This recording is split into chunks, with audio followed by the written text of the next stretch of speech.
เกี่ยวหน่อยเรื่องแต่ในผมที่เราเนี่ยไล่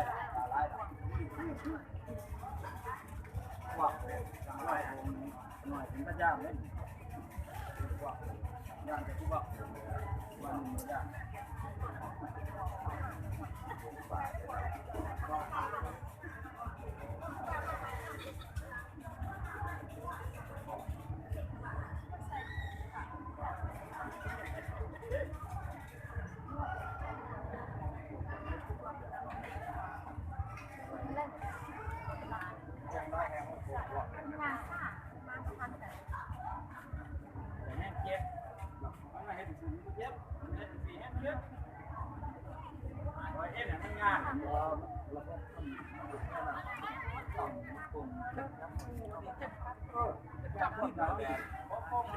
ไปเนี่ยนะชิปลอย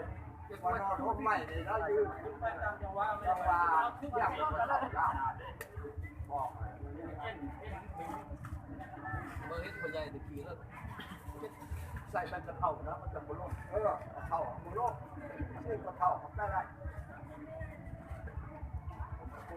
ตอนนั้นแล้วยังโง่อยู่เลยเท่ากันเขาได้วัดมันกูเพื่อยาบ้านกูเพื่อตัดข้าววัดเท่านั้นเนี่ยวัดเพื่ออีกว่า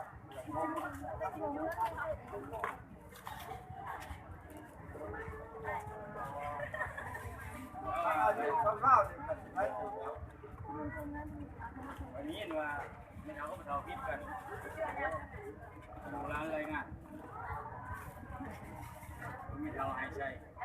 จากน้ำตัวบางซ้ายพวกไปต่อไป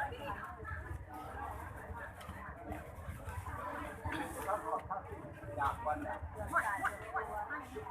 ผมกินไม่ผมกินกับเขานะ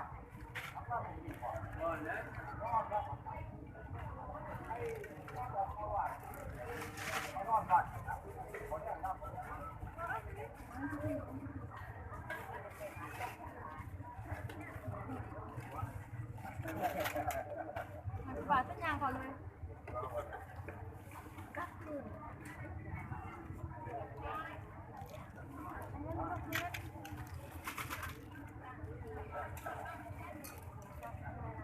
เก็บไก่เนาะใช่แต่เขาอยู่ตรง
แต่ว่า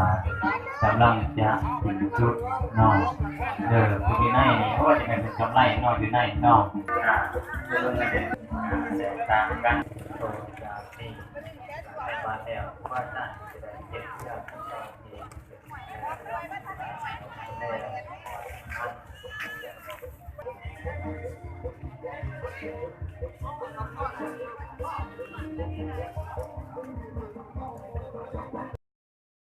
ขอบคุณตาเลยเนี่ยผิดบ้านแต่เขาไม่แล้ว